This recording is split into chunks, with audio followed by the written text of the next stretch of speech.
Welcome to today's video, where I will take you through how to build a basic PM routine. It'll be 4 steps. It is cleansing, exfoliating, hydrating, moisturizing. I'm basically going to take you through all the steps, and I'm also going to add in my favorite product or products in that step. I'll also link them below so you can find the links in the description box.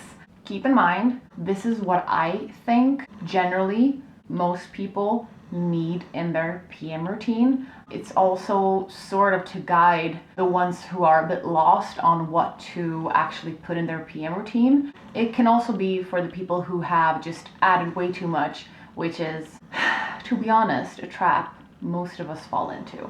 But for the people who have just done too much, had a reaction, had breakouts, had whatever, and just want to fall back to something that will be nice and gentle and basic. So, grab your snacks, grab your water, tell your man to shut the hell up because you need to focus, okay? Put on your mask, sit down, get comfortable, and enjoy. So the first step is, of course, cleansing. When I'm referring to cleansing in the PM routine, I'm talking about a double cleanse. So the reason why you have to cleanse thoroughly, or actually the reasons, because there are multiple reasons. One of them is if your face isn't clean, you will still experience issues. You will still have breakouts. You will still have whatever's happening to you because, you know, there's still dirt left on your face. And the second part is, if you're not starting off with a clean canvas, you're really not giving the products that you're putting on top a fair chance. They're not gonna be able to reach their full potential. So first step is an oil-based cleanser. It can be a balm or an oil.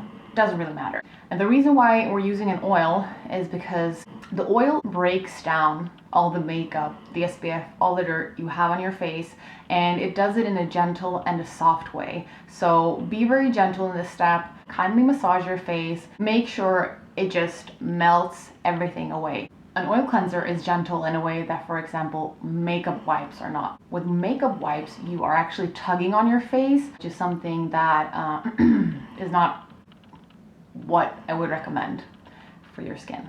Your second step cleanser is going to be a water-based cleanser. So essentially like a gel cleanse that is not foaming up too much, because generally foaming cleansers they're a bit harsh on your skin. They can cause dehydration, which will make you feel tight in not such a nice way. So you want a gentle, hydrating second step cleanse. For my favorites, I've been talking about this product so many times. It's the Cremorlab Gel Cleansing Oil. It's just the best oil cleanser for people who don't like a heavy oil on their face. It's a tad bit more jelly than the other oil cleansers that I've tried. For a more affordable option, I would say that the Body Shop Camomile cleanser is a great one as well. Hey. Before my second step cleanser, I'm currently using my Skintreat Multi-Action Gel Cleanser, but I think that one is not available anywhere outside of the Nordic countries. So therefore, previously I'd used the Acure, I think it's called the Gentle Cleanser, I'm not sure, and they also did repackaging, but I'll link it below. Affordable, easily accessible online. You can find it on iHerb. Vegan, cruelty-free, gentle, hydrating, all the things you want are in there. Great cleanser. Second step, exfoliating. Why do we exfoliate? As we age and as our cell turnover doesn't work as quick, we find our skin to get more dull and dry and just not as glowy and youthful as it used to be. This is why we exfoliate. Exfoliation is essentially sloughing off that thick layer of dead skin cells that are giving us dull and boring skin. And so we exfoliate to bring the glow back.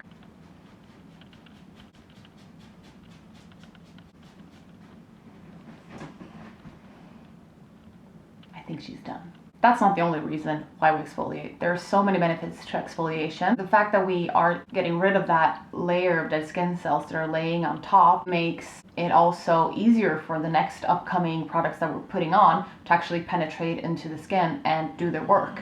And then also, depending on what kind of exfoliator you're using, exfoliation can also help unclog pores and prevent acne. It also evens out the skin tone, boosts the circulation, and some people also say, I'll believe it when I see it, that it helps boost the natural collagen production in the skin.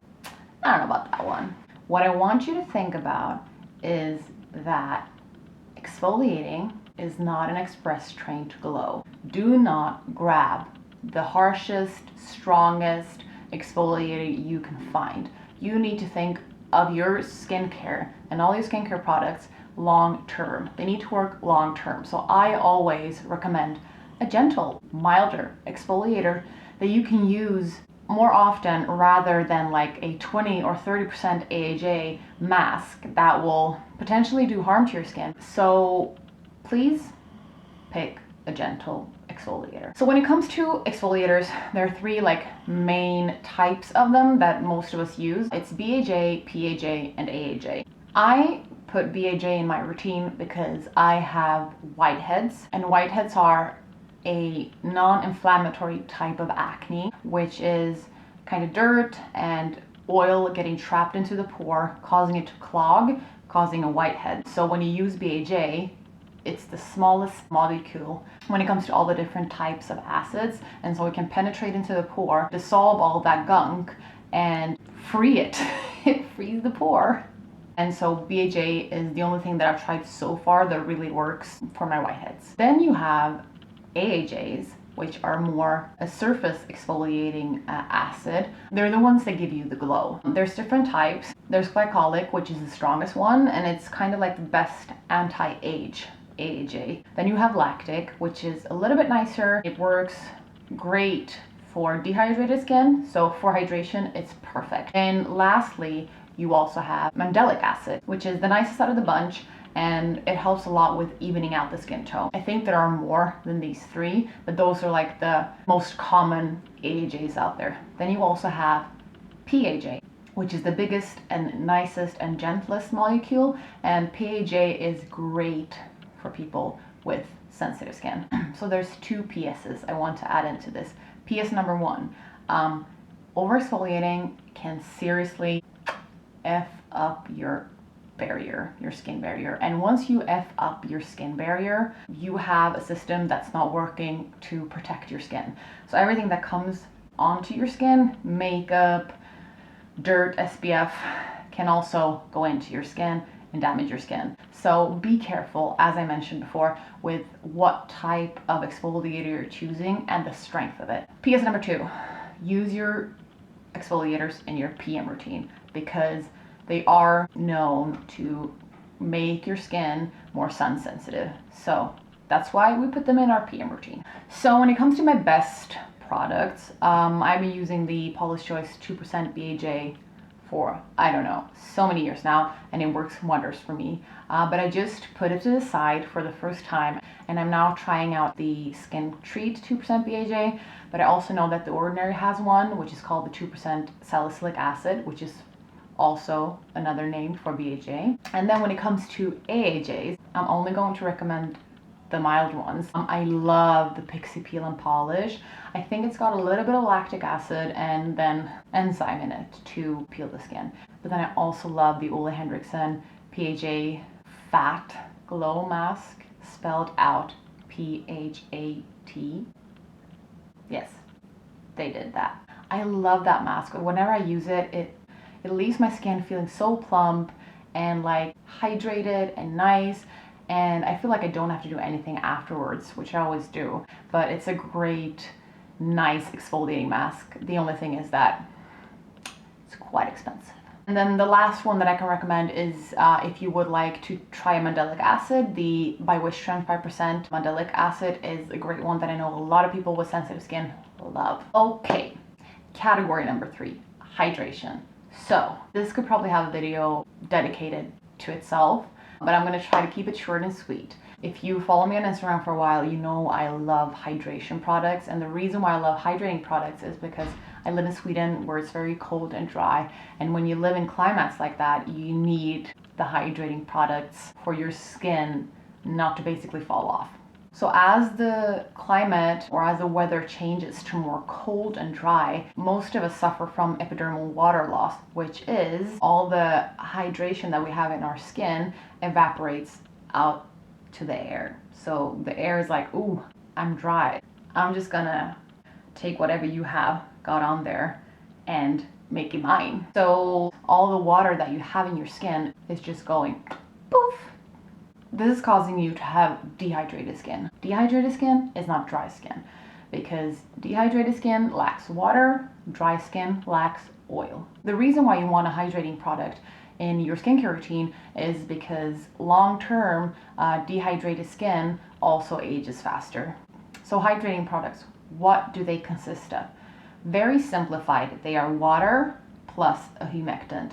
What is a humectant? Humectants are ingredients that work like sponges, basically help the skin to retain water, which then keeps the skin plump and nice and happy. Different type of humectants can be glycerin. Hyaluronic acid is a very known one. It's also one that is naturally present in your skin. There's also honey. There's one called, oh, how do I pronounce that? Butylene glycol. But then there's also like aloe vera, which is one of my favorite ones. Your hydrating step, it can be a toner, it can be an essence, it can be a serum, it can be a lighter jelly cream.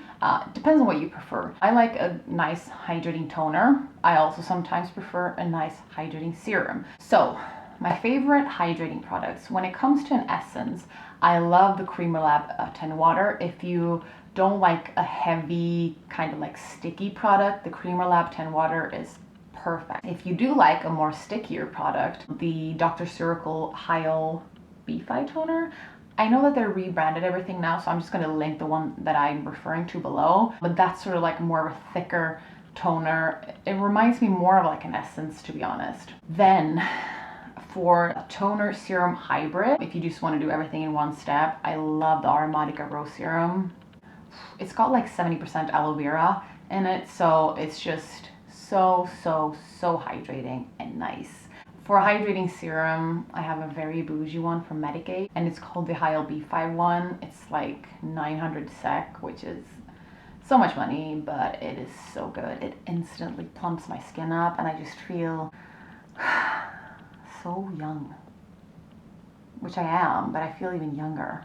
So next up is the moisturizing step, and it can be in form of a moisturizer, it can be a mask, it can be an oil as well, if that is what you prefer. Basically, this step is all about keeping the skin's protective barrier functioning. So what you want to do is you want to use a product that is containing lipids, which are fats, in order to keep your skin smooth and soft. Just try to choose something very moisturizing and a bit occlusive that's going to seal in all the hydration you just put in. So what are some of my best moisturizers for glow?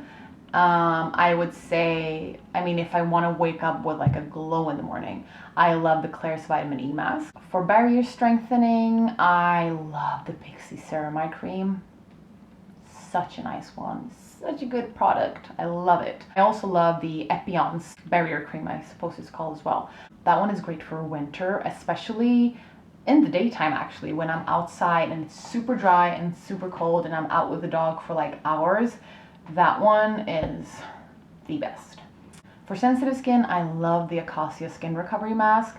Anytime I'm experiencing like bumps or redness, or I just feel like my skin is going through some shit, I put that on.